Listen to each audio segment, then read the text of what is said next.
Welcome to our show, U.S. Briefing. Today, we dive into some significant global events that are shaping our world. First up, Israeli Prime Minister Benjamin Netanyahu is making headlines with his ambitious claims of changing the Middle East amid ongoing military operations. However, the endgame remains as unclear as ever, with rising concerns over humanitarian issues in Gaza and internal contradictions within his administration's strategy. In sports news, we witnessed a stunning upset at the Miami Open. Czech teenager Jakub Mensik took down his idol, Novak Djokovic, in a thrilling final, winning his first ATP title. This remarkable victory not only showcased Mensik's talent but also denied Djokovic his 100th professional title, making it a match to remember. Lastly, President Trump is stirring the pot with his announcement of reciprocal tariffs that will target all countries. This bold move is raising eyebrows and concerns among key allies and investors alike, as the potential for market fluctuations looms large. Stay tuned as we unpack these stories in more detail. CNN reports on the ongoing conflict in Gaza, highlighting Israeli Prime Minister Benjamin Netanyahu's ambition to reshape the Middle East amidst a backdrop of military expansion across Lebanon, Syria, and Gaza. As Israel intensifies its operations, the endgame remains murky. Netanyahu's desire for total victory over Hamas is met with skepticism from military officials who question the government's clarity of purpose. The dire humanitarian situation in Gaza, compounded by accusations of genocide against Israel, raises concerns over the long-term implications of a potential occupation. The prospect of normalization with Saudi Arabia hangs in the balance, as the kingdom demands an end to hostilities before engaging diplomatically with Israel, further complicating Netanyahu's strategic objectives. Al Jazeera celebrates a remarkable upset at the Miami Open, where 19-year-old Czech player Jakub Mensik triumphed over his childhood idol, Novak Djokovic, in a thrilling final that ended in straight sets. Mensik, ranked 54th in the world, showcased his powerful serve and tactical prowess to secure his first ATP title, denying Djokovic a historic 100th title in a match marked by dramatic tiebreaks. The encounter not only highlighted Mensik's rise in the tennis world but also underscored the poignant narrative of a young player defeating a seasoned champion, further emphasizing the generational shift in the sport. Al Jazeera also covers President Donald Trump's announcement regarding upcoming reciprocal tariffs, which he claims will target all countries rather than just those with significant trade imbalances with the U.S. This broad approach has raised concerns among global markets, with investors anxious about the potential impact on international trade relations. Trump's protectionist stance, aimed at revitalizing American manufacturing, has already strained ties with key allies like Canada and the European Union. As Asian markets react negatively to the uncertainty surrounding these tariffs, gold prices surge, indicating a flight to safety amid growing fears of trade disruptions. Trump's fluctuating rhetoric on tariffs leaves many wondering whether these measures are permanent or a strategic bargaining tool.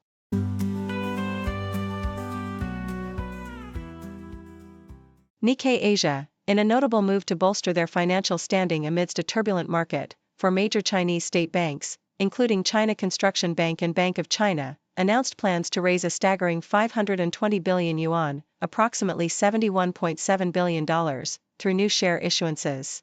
This decision came at a time when the banking sector faced significant pressure due to low net interest margins and a challenging economic environment exacerbated by a prolonged property market downturn. The Chinese Ministry of Finance plans to support this capital injection by issuing 500 billion yuan in special treasury bonds, which will be utilized to purchase these new shares, effectively tightening the government's grip on the banking sector. Analysts suggest that this infusion of capital will not only help these banks replenish their core Tier 1 capital but also enable them to increase lending, a critical move as the government aims to stimulate consumption and restore confidence in the economy. South China Morning Post, U.S. President Donald Trump has hinted at a potential deal regarding TikTok's ownership, with a deadline set for April 5. The pressure is on for TikTok's Chinese parent company, ByteDance, to find a non-Chinese buyer or face a ban in the U.S. due to national security concerns. Trump has indicated that there is considerable interest from potential buyers, including private equity firm Blackstone, which is contemplating a minority investment in TikTok's U.S. operations. The stakes are high, as nearly 170 million Americans use the app, and the outcome of this deal could significantly impact U.S.-China relations. Trump has also acknowledged the necessity of Chinese approval for any agreement, suggesting that he might consider tariff reductions as a bargaining chip to facilitate a resolution. The White House's unprecedented involvement in these negotiations underscores the critical nature of this deal in the context of ongoing trade tensions. Nikkei Asia, March brought encouraging news for China's manufacturing sector, with activity expanding at its fastest rate in a year, as indicated by the official Purchasing Managers' Index, PMI, rising to 50.5. This figure, slightly above February's reading, signals a cautious optimism amidst an escalating trade war with the U.S. Despite facing new tariffs imposed by President Trump, which threaten China's crucial export sector, the government remains committed to achieving an economic growth target of around 5% for the year. In response to external pressures, Beijing is ramping up fiscal stimulus and monetary easing while urging domestic demand to cushion the impact of these trade challenges. Additionally, President Xi Jinping has been proactive in reassuring foreign enterprises about China's economic stability, emphasizing the importance of protecting global supply chains.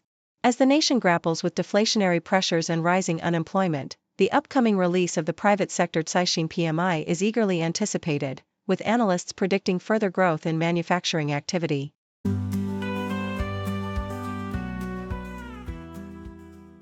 New York Times. In a tumultuous start to the week, Asian stock markets plummeted as fears mounted over President Trump's impending tariff announcements targeting major trading partners. Japan's Nikkei 225 index saw a staggering drop of nearly 4%, while South Korea and Taiwan experienced declines exceeding 2%. Despite this, stocks in Hong Kong and mainland China remained steady, buoyed by reports of growth in China's export-driven industrial sector. Trump's unpredictable America First trade policy has kept investors on edge, as he imposes tariffs to raise import costs in sectors like automobiles, arguing that it will foster domestic investment and innovation. Over the weekend, he escalated tensions by threatening sanctions on Russia unless it engages in peace talks regarding Ukraine, while also hinting at additional tariffs on countries purchasing Venezuelan oil. This climate of uncertainty, compounded by an upcoming jobs report, has left investors anxious about the broader implications of Trump's economic strategies. South China Morning Post. As he prepares to retire, Chua Hoi-wai, the outgoing head of Hong Kong's largest social service federation, asserts that social workers are not being targeted for repression by the government. However, he acknowledges that the political landscape has shifted, making it increasingly difficult for the social welfare sector to influence government policy. Chua, who has led the Hong Kong Council of Social Service for over a decade, emphasizes that while public support for social service organizations remains strong, recent legislative changes have raised concerns about professional autonomy.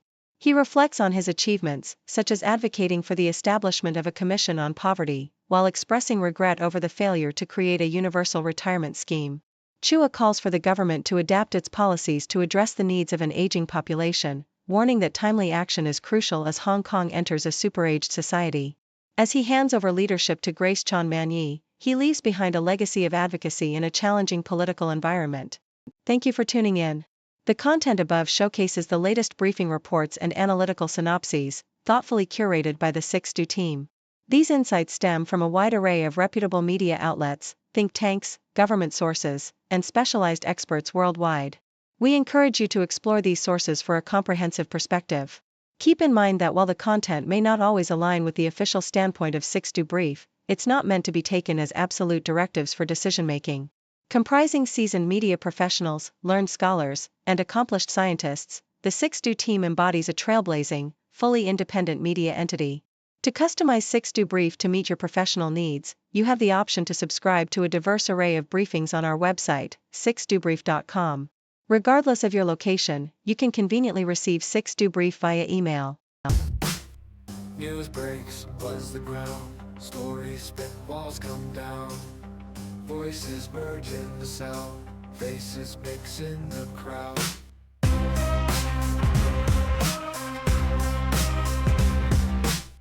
Broadcasters paint the scene, world events on our screen.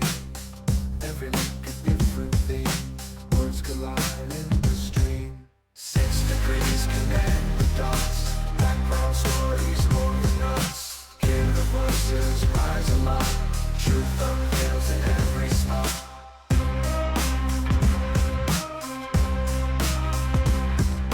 Cultures clash across the globe, spin the threads in a stroke. Every story wears a robe, truth and lies in their code. Journalistic real deep, secrets out they don't see. Every angle they will keep, in the news we take a lead. New perspectives day by day, hidden truths come to play.